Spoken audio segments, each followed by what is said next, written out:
I have struggled with unworthiness in the past.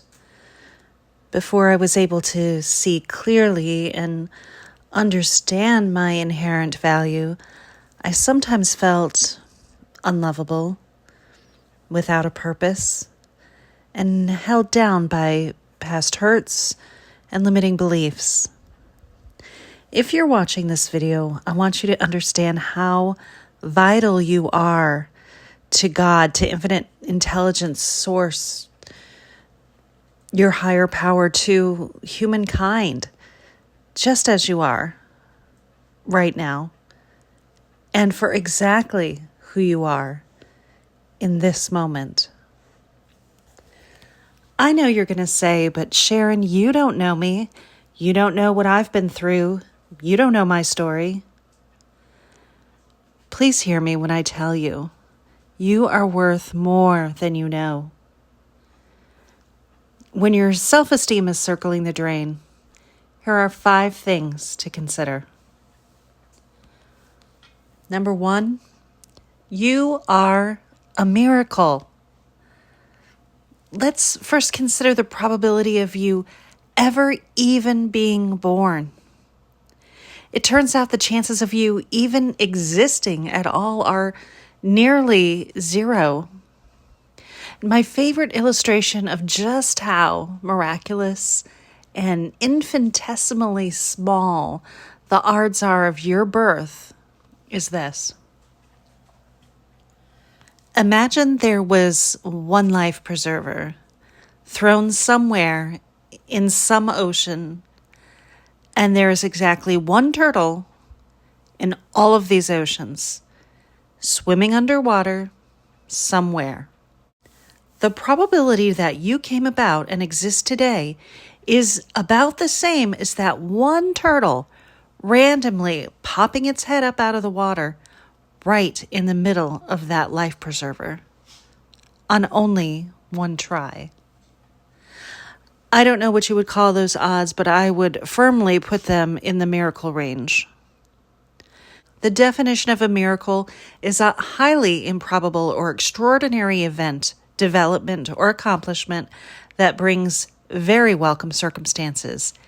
You are a miracle just for being alive.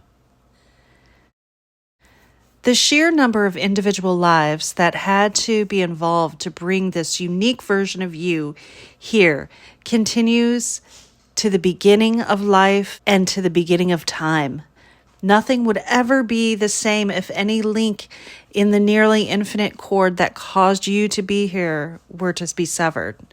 Nothing would ever be the same without you, because you received the gift of life among all the other infinite possibilities. You must be extremely valuable. 2, you are divine. I believe that you are not just a complex animal existing on a planet circling a star, but you are an extension and expression of an infinite intelligence of God. You are eternally loved. You're important for just living your human life and having human experiences. Your very existence is adding information to the collective human consciousness. Your life adds to the shared experience among human beings in the pursuit of knowledge and growth as a species. An infinite intelligence, God, Holy Spirit, Source, Universe, whatever you want to call it, is experiencing human life through you right now. How do I know that? Because you're here, living your everyday life. No other person is exactly like you or has your exact experiences. Each of us is a vital part of an amazing, intricate system known as the human race. We are all one. Separation is an illusion of the ego. We are all essentially part of the same divine consciousness, all manifestations of the one infinite creator. It doesn't matter what your relationship status is, your education level, career, your health, or anything else. Your worth is intrinsic, and nothing you can do can change that. 3, circumstances and other people's opinions and actions don't matter. You must learn to let go of the past. If you struggle with your value or worth, it may be because you made the same error in thinking I did before I woke up from my egoic dream. I used to care a lot about what other people thought about me, and I took everything said or done to me extremely personally. Now, it's natural to a certain extent because we are in fact human, and as such we are social creatures independent on each other. At least it seems that we are. But when we lease our valuable self-esteem to the opinions of other people to the degree that I did, your self-esteem can start to circle the drain. One of the things that woke me up from this delusion was reading The Four Agreements by Don Miguel Ruiz. The second agreement in his Toltec philosophy is don't take anything personally. Ruiz said, whatever happens around you, don't take it personally. Nothing other people do is because of you. It is because of themselves. All people live in their own dream, in their own mind. They are in a completely different world from the one that we live in. When you take something personally, we make the assumption that they know what is in our world, and we try and impose our world on their world. Even when a situation seems so personal, even if others insult you directly, it has nothing to do with you. What they say, what they do, and their opinions that they give are according to the agreements they have in their own mind.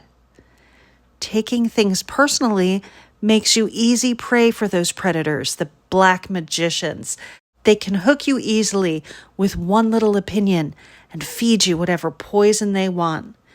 And because you take it personally, you eat it up. But if you do not take it personally, you are immune in the middle of hell. Immunity in the middle of hell is the gift of this agreement.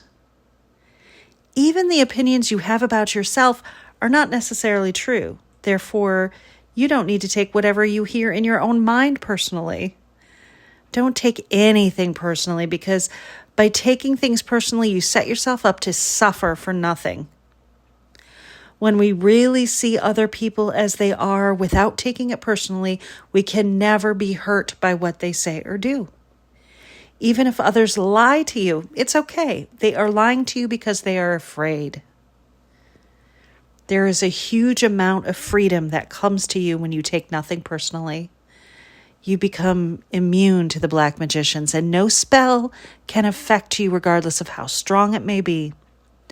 The whole world can gossip about you, and if you don't take it personally, you're immune.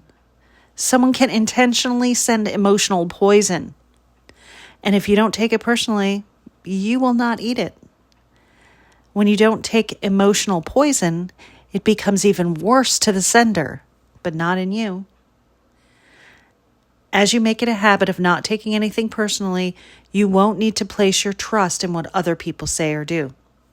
You will only need to trust yourself to make responsible choices. If you keep this agreement, you can travel around the world with your heart completely open and no one can hurt you. You can say, I love you, without fear of being ridiculed or rejected.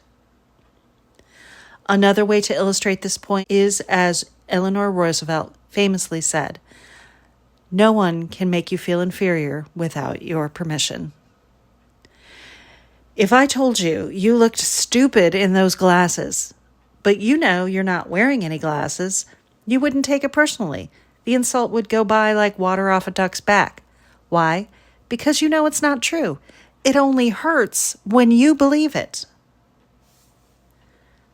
4, your life has meaning. The point of being alive is the point of being alive. You are here for a reason. The things you experience here, including your suffering, is for a reason. The things we go through in this life are meant to refine us in the same way a grain of sand in an oyster is refined through friction and becomes a beautiful pearl. You are not purposeless. In fact, I think if we all stopped running around and looking desperately for our big purpose, it will quietly find us without any trouble at all. The author of Eat, Pray, Love, Elizabeth Gilbert, said, "Stop trying to find your passion. Instead, explore your curiosity." Passions come and go, but curiosities are always easy to find. Stop thinking your purpose has to be an extraordinarily special thing to matter. Be the best mother, father, dog owner, dishwasher, whatever you are capable of being at this moment. Don't let anyone, including yourself or your loved ones or your religion, put pressure on you to be without flaws. Our mistakes can be our biggest inspiration and growth moments. There is nothing to achieve beyond living your life. Once you truly live by that notion, miraculously, you may be tapped on the shoulder for some mission or another. If you don't accept your mission, it will go tap on another who is ready for the endeavor. When fear and limiting beliefs or perfectionism holds me back from accepting the call of purpose, I think of another quote by Elizabeth Gilbert from her book, Big Magic. "Fierce trust asks you to stand strong within this truth. You are worthy, dear one, regardless of the outcome. You will keep making your work regardless of the outcome. You will keep sharing your work regardless of the outcome. You were born to create regardless of the outcome. You will never lose trust in the creative process, even when you don't understand the outcome." I remember this regardless of what I'm creating for myself. Happy children, a house ready for company, an artistic endeavor, a business. You can measure your worth by your dedication to your path, not by your success or failures. So whatever you do in life, be dedicated to it. Abraham Hicks tells us, "So when people say, 'What are you doing?' you say, 'Things that please me.' And they say, 'Toward what end?' And you say, 'Pleasure.' And they say, 'But really, what are you working on?' And you say, 'Having a good time.' And they say, 'What do you hope to accomplish?' And you say, 'Living happily ever after.'" 5. You can change if you want to. Remember that you create your own reality. Whenever you find yourself in the lower vibrations of shame, despair, depression, and anxiety, remember to widen your perspective. We're here to learn and grow and create and be present and become aware of ourselves. Unlike the old adage, you only live once, I believe you have many lifetimes to learn and grow and forgive and love. You have only forgotten what you've came here for. Imagine a life where you're at peace, you're fearless, and you know without a shadow of doubt that you could create any life you want. What a beautiful gift you have to be able to choose how to feel. When you understand that we are all part of the infinite loving Creator, then forgiveness and letting go become instantly easier. I am reminded of an old story of two monks walking along on a journey. At one point, they came to a river with a strong current. As they were preparing to cross the river, they saw a very young and beautiful woman also attempting to cross to the other side. They saw that she began to struggle, and she couldn't get to the other side. The two monks glanced at one another because they had taken vows not to touch another woman. Then, without a word, the older monk went and picked up the woman and carried her to the other side, gently placing her on the other side, and carried on his journey. The younger monk couldn't believe what had just happened. He was speechless. An hour or so passed without a word between them. 2 more hours passed, and then 3, and finally the younger monk could not contain himself any longer, and he blurted out, "As monks, we are not permitted to touch a woman. How could you then carry that woman on your shoulders?" The older monk looked at him and replied, "Brother, I set her down on the other side of the river. Why are you still carrying her?" In our human lives, we all go through things that lead us to hold on to experiences that would be better left on the other side of the river. What are you holding on to that is keeping you in a low vibration? When you let go of your burdens and trust more in your future than in your past, you can live in inspiration instead of those past experiences. Make letting go a habit.